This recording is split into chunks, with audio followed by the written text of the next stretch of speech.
একা হয়েছে।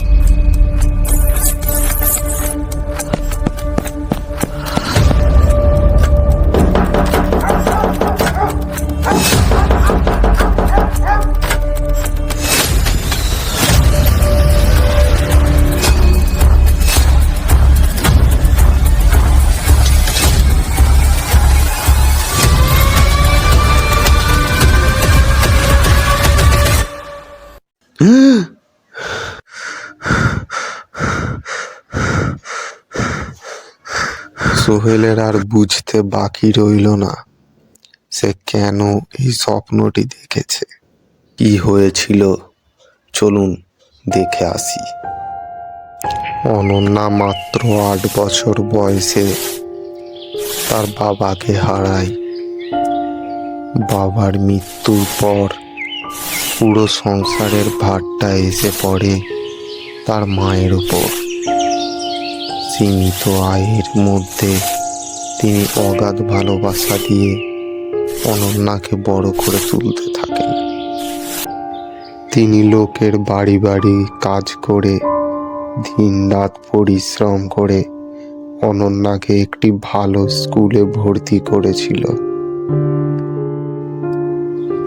অনন্যা ছোটবেলা থেকেই বুঝে গিয়েছিল তাদের জীবনে সুখ নামের শব্দটি খুবই কম। তবুও মা মেয়ের দিনগুলো ছিল ভালোবাসায় ভরা। সময়ের সাথে সাথে অনন্যা বড় হলো, পড়াশোনায় ভালো ফল করে একসময় একটি বেসরকারি প্রতিষ্ঠানে চাকরি পেল।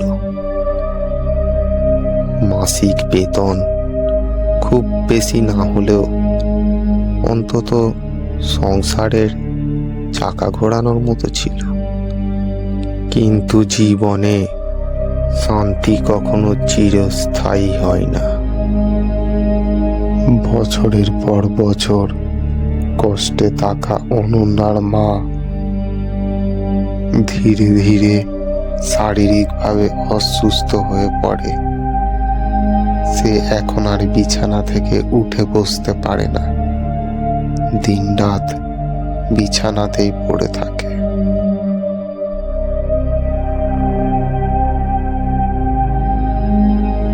অনন্যা সকালে উঠে বাড়ির সমস্ত কাজ তাকে একাকেই করতে হয়।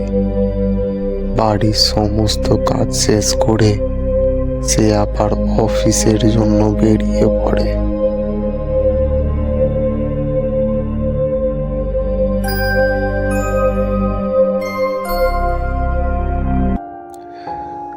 অনন্যা এখন সারাদিন অফিসের কাজে ব্যস্ত থাকে। বাড়ি ফিরতে তার বেশ ভালোই রাত হয়ে যায়।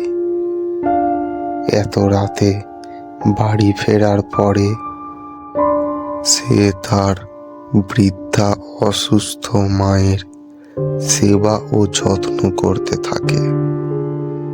তারপর রাত একটু গভীর হলে সেও ঘুমিয়ে পড়ে।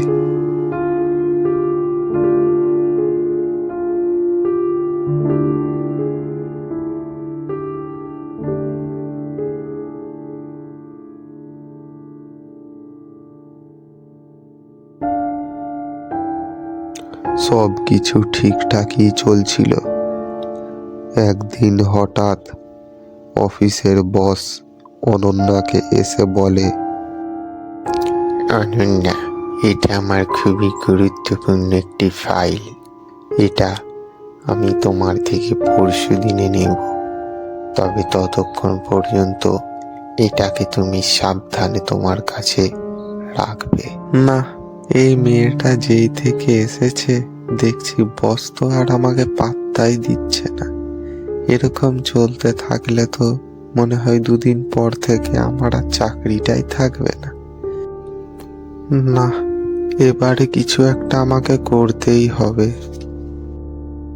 এরপরে অনন্যা যখন ওয়াশরুমে যায়, ঠিক সেই সুযোগে সোহেল ফাইলটি চুরি করে নেয়। সে বাড়িতে এসে মনে সুখে হাসতে থাকে। এরপরে অফিসে বস যখন অনন্যার কাছ থেকে সেই ফাইলটি চায়, তখন অনন্যা ফাইলটি দিতে পারে না। তখন বস মুখে যা আসে তাই বলে অপমান করতে থাকে অনন্যাকে। অনন্যার কোনো কথাই সে শুনতে চায় না। যখন তুমি ফাইলটা সামলাতেই পারবে না তখন তুমি না বলে দিতে পারতে। তুমি কেন দায়িত্ব নিতে গেলে? এই তোমাদের মতো কিছু কর্মচারীদের জন্য আমাদের এই অফিসের এই অবস্থা। যাও, বেরিয়ে যাও আমার চোখের সামনে দিয়ে। তোমাকে আর দ্বিতীয়বার আমার চোখের সামনে দেখতে চাই না। অনন্যা সেদিনে অপমানিত হয়ে অফিস ছাড়ল। মাসের শেষের বেতনটাও অফিসের বস আটকে দিয়েছিল। তারপরে সোহেল আর এক মুহূর্ত সময় নষ্ট না করে সে তাড়াতাড়ি করে অফিসের জন্য রেডি হয়ে বেরিয়ে পড়ে অফিসের উদ্দেশ্যে।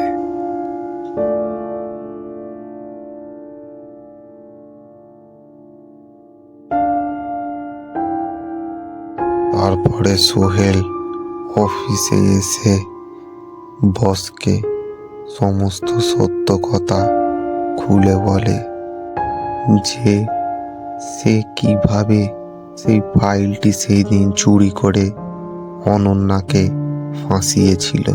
সব শোনার পর বস খুব রেগে যায় সোহেলের ওপর। ছি সোহেল, তুমি এতটা খারাপ কাজ করবে আমি ভাবতেও পারিনি। ইচ্ছে করছে তোমাকে একটা কষিয়ে থাপ্পড় মারি। শুধুমাত্র তোমার জন্য অনন্যাকে আমি আজে বাজে কথা শুনিয়ে এই অফিস থেকে বার করে দিয়েছি। এখন তোমার দায়িত্ব, তুমি অনন্যার কাছে গিয়ে তার কাছ থেকে ক্ষমা চেয়ে তাকে এখানে ফিরিয়ে আনো। সে তারপরেই অফিস থেকে বেরিয়ে অনন্যাদের ঘরের দিকে রওনা হয়। সে ভাবছে অনন্যাকে সে কি করে বুঝিয়ে বলবে, তাকে সে বোঝাতে পারবে তো। এইসব ভাবতে ভাবতেই গ্রামের সরু রাস্তা ধরে এগিয়ে চলেছে সোহেল।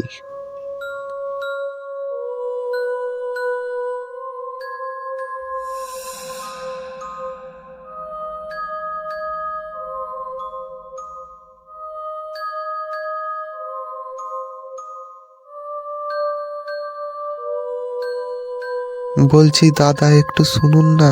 বলছি অনন্যারা কোথায় আছে একটু বলতে পারবেন? কে ভাই আপনি? অনন্যাকে এতদিন পর খুঁজতে এসেছেন? অনন্যা তো মারা গিয়েছে 1 সপ্তাহ হলো। কি বলছেন ভাই আপনি? আমার মনে হয় আপনার কোথাও ভুল হচ্ছে। না ভাই না, আমার কোথাও ভুল হচ্ছে না। তবে শোনো কি হয়েছিল। লোকটি তারপরে সব ঘটনা বলতে শুরু করলো। অনন্যার অফিসে কি যেন একটা ঝামেলা হয়ে ওর চাকরিটা ছেড়ে যায়। তারপরের দিন সকালে তার মায়ের মৃত্যু হয়। সেই কষ্ট মেয়েটা সহ্য করতে না পেরে গলায় ফাঁস লাগিয়ে আত্মহত্যা করে।